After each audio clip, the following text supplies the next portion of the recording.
السلام علیکم ورحمۃ اللہ وبرکاتہ۔ الحمدللہ رب العالمین، والصلاة والسلام علی سید المرسلین محمد بن عبد اللہ الامین وعلی آلہ وصحبہ اجمعین، اما بعد۔ اعوذ باللہ السمیع العلیم من الشیطان الرجیم، بسم اللہ الرحمن الرحیم۔ لن ينال الله لحومها ولا دماؤها ولكن يناله التقوى منكم، فقال النبي صلى الله عليه وسلم انما الاعمال بالنيات، كما قال القدس وحده لا شريك به۔ جنہوں نے ہمیں انسان کو پیدا کیا اور پیدا کر کے ان میرا حق میں نہیں چھوڑا، بلکہ ہمیں اللہ نے جلال سے ہٹا کر صراط المستقیم بچا کر صراط مستقیم کو چلانے کے لیے ایک نہیں دو نہیں کم مبیز 1,24,000 ادارے قرآن کا کر کرنے کو کہاں آئیے جلدی مقروض فرمائے۔ ان میں سے آخری آئیے پہنچے جلدی۔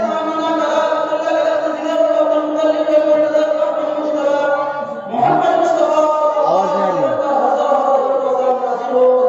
نہیں آ رہی ہے۔ آج میں اپنے آپ کو رسول اللہ سے سمجھتا ہوں کہ آپ ایسے معاشرے مکرم کے مابین اور بجائے کا مقابلہ الحمدللہ اللہ تبارک و تعالیٰ سے دعا ہے کہ اللہ ہم سب کو سننے سے زیادہ اور بولنے سے زیادہ عمل کرنے کی توفیق عطا فرمائے۔ رسول اللہ صلی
درجہ نہیں ہے. اس زندگی کو اس قدر استعمال کیے تو شہید کہے گا یا اللہ رب العالمین میں نے آپ کی دی ہوئی 50 سال زندگی پورے زندگی قوت سے لڑتا رہا نشیب سے جنگتا رہا محمد سے لڑتے لڑتے والا سے خود شہید ہو گیا. میرے بھائی اللہ رب العالمین دینوں کا جواب ہونے کے بعد سب سے پہلے ملائکہ سے کہے گا کہ تم نے قرآن کو سیکھا ضرور تھا لوگوں کے سامنے نظریں ضرور کیے تھے لیکن تیرا ہمت کے برابر تھی. جب تم نظریں کرتے تھے تم دل میں وہ کرتا تھا کہ میں نظریں کریں گے تو لوگ مجھے شہرت دیں گے. اسی طرح سے کہے گا کہ تم نے اپنے سلوک کے تعامل ضرور لگائے تھے میری دین ایمان خریدنے کے کام ضرور کیے تھے لیکن تمہارا ہمت کے برابر تھی. جب تم مسجد کی تعمیر کرتے تھے دل میں وہ کرتا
من